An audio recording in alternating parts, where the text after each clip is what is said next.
Oh yeah. And brother Ali Hotep got books, and Blue got books. Right. And Blue completed his book. I tell you, he's grinding. Yeah, I carry my books wherever I go.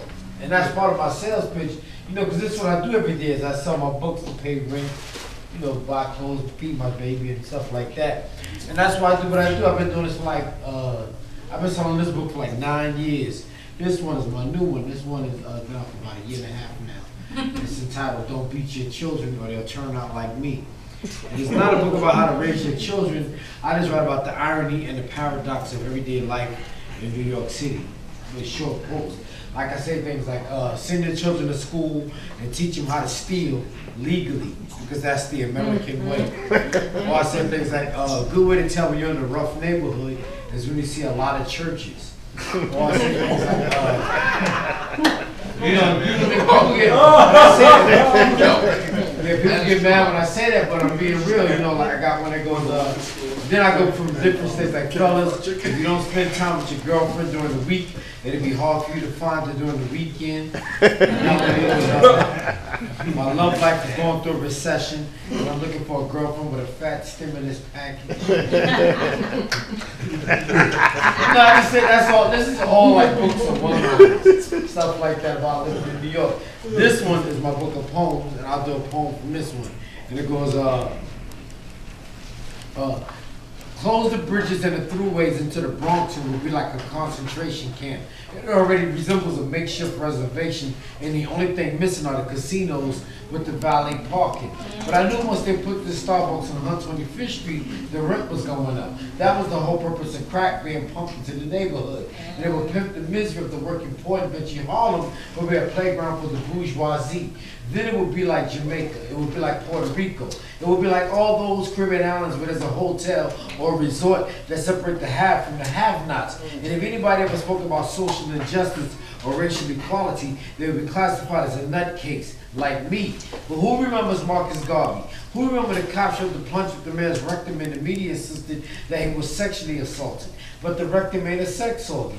It don't reproduce. That's wordplay that plays on the patriotic passion of the average American with subliminal messages. And subconsciously, we're taught to believe everybody named Muhammad is an enemy. So we're going to teach our children that the solar eclipse and earthquakes are linked to terrorism. While we quote verses in the Bible, we sing the national anthem. And that's a contradiction. That's like having smoke detectors in a teepee and we pass around peace pipes wondering why the alarm is going off. But you know the old saying, where there's smoke, there's fire. And that was the poem. Yes, it was.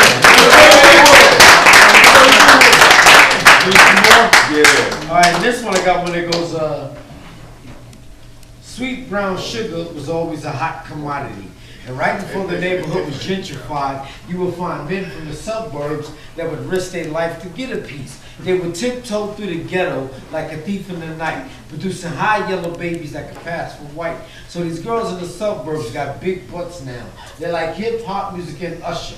Watch them get on the dance floor and they can drop it like it's hot. They be speaking in Ebonics, talking about I hear that. That's called the evolution. And in one pubic hair, a woman got enough electricity to jumpstart New York City. It's the Negroes sitting on the street that think it's they slick word that's going to get them to second base, and they don't even realize that the women do the choosing. Now, some people call my neighborhood the ghetto, but it comes with a commercial connotation. I'm saying that there's a profit made for poverty. You put a beat to my pain, I'm like a slave to $1. And quiet is kept. The only reason that the Emancipation Proclamation ever went to effect is because the founding fathers knew that we had a firm grasp on the Bible.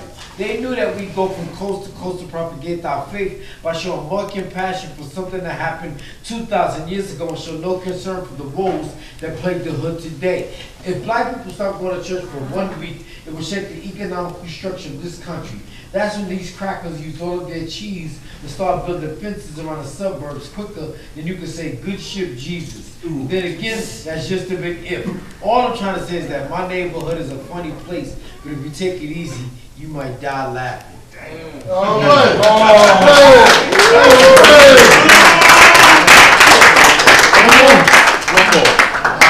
I always do this wherever I go. And it's called, it goes, Street protocol has me on the wrong side of the law, and New York City feels like the city of God.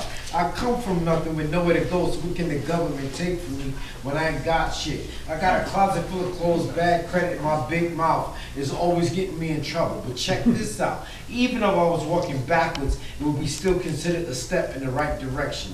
Where I'm from, they got bulletproof corner stores, and they never stop to take a breath, and you can catch a contact from the gun smoke. I come from a place where the scent of roach spray still gets me homesick. It was 212 West 129th Street. That's where the needle skips on the family that broke the record for all those times the mice left holes in the loaf of the bread while the roaches played dead like raisins and they were backstroking in my bowl of cereal. And this all took place when Harlem was an armpit. It was right before gentrification gave it a facelift. It's when the middle class never came past 59th Street on the Uptown D train and there was a seat. We were sitting around a lit cigarette and that was our light and heat. And we were like survivors of lead paint poison and secondhand smoke. It felt like we were serving time for killing time. Buck sheep. We counted pit bulls in our sleep. You might even see a blind man get into a fist fight for looking at somebody the wrong way. I'm everyone. Mags had to keep drying my socks.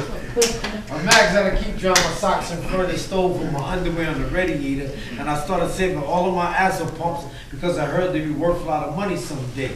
So if you think this poetry shit is kind of deep, it's not deep. Deep is where Mecca sits right next door to a methadone clinic and a malpractice lawsuit will let a bum dress nice for once in his life if he doesn't mind having the wrong finger amputated. But the funny shit is, somebody will see this dude with the missing finger, think it's cool, and before you know it, that'll be the new style. And I can see it now, some dude be like, yo, check this, son, I just got my finger cut off. This shit look kinda hot, right? And his friends were like, yo, I'm feeling that, son. Watch next week, I'm gonna get all my fingers cut off. And if you think this poetry shit is kinda deep, it's not deep. Deep is where this dude asked me, what's the quickest way to get from here to Rikers Island? And I told him to take the D train to 34th Street and throw a brick through Macy's window. Now that's deep. Thank you. Thank you. Thank you.